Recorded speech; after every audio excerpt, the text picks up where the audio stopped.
जय श्री कृष्णा। राधे राधे। आप सभी स्वस्थ और मस्त होंगे। आइए आज कार्तिक का 23वां अध्याय पढ़ते हैं। वृंदा की भस्म से तुलसी तथा आंवले की उत्पत्ति। नारद जी बोले, हे राजन, वहाँ देवताओं द्वारा बोए हुए बीजों से वनस्पति उत्पन्न हुई। ब्रह्मा की स्त्री के बीजों से धात्री, आंवला लक्ष्मी के बीजों से मालती और गौरी के दिए हुए बीजों से तुलसी उत्पन्न हुई। यही क्रमानुसार रजोगुण, सतोगुण और तमोगुण हुई। जब विष्णु ने विलासमय स्त्री रूपी वनस्पति को वृंदा के रूप में देखा तो वे उठ बैठे। कामातुर विष्णु ने उन्हें प्रीतिपूर्वक देखा और तुलसी तथा धात्री ने भी विष्णु की ओर देखा।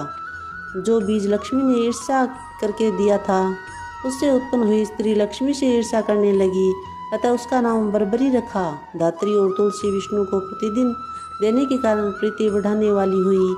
जब विष्णु भगवान उस दुख को भूल गए तब वह उन दोनों को संग लेकर वैकुंठ को गए। इसलिए कार्तिक के व्रत में तुलसी के वृक्ष के पास विष्णु का पूजन होता है। जो कोई तुलसी को घर में लगाते हैं वहाँ कभी यमदूत नहीं आते और वे यमराज का दर्शन भी नहीं करते। नर्मदा नदी का दर्शन, गंगा स्नान और तुलसी वन का संगम, ये तीनों समान फलदायक है। तुलसी के लगाने, पालने, जल देने तथा दर्शन और स्पर्श करने से मनुष्य के वाणी, मन और शरीर से उत्पन्न हुए पाप भस्म हो जाते हैं। जो तुलसी की मंजरियों से विष्णु और शिव का पूजन करता है वह कभी गर्भ में नहीं आता। पुष्कर जैसे तीर्थ, गंगा जैसी नदी, वासुदेव जैसे देवता, ये सब तुलसी में रहते हैं। तुलसी के मूल रज किसी भी अंग पर लगाकर प्राणों को छोड़ने वाला सैकड़ों पापों से युक्त होने पर भी यमराज उसको नहीं देख सकता। हे राजन, वह विष्णु के समीप रहता है, यह सत्य है। तुलसी की लकड़ी के चंदन को धारण करने वाले व्यक्ति के शरीर को भी पाप स्पर्श नहीं करता। हे राजन, जहाँ तुलसी के वृक्ष की छाया हो वहाँ श्राद्ध करना अक्षय फल का देने वाला है, अतः वही पिंड देना चाहिए। हे नरोत्तम, आंवले की छाया में जो पिंड दान करता है उसके नरक में पड़े हुए पितर भी तृप्त हो जाते हैं। हे राजन, जो माथे में, हाथों में, देह में आंवले को धारण करता है वह विष्णु स्वरूप हो जाता है। आंवले का फल तुलसी और हरिद्वारिका की रज, ये भी जिसके शरीर पर सदा रहती है वह मनुष्य जीवन मुक्त हो जाता है। जो आंवले तथा तुलसी दल मिले जल में स्नान करता है उसको गंगा स्नान का फल मिलता है।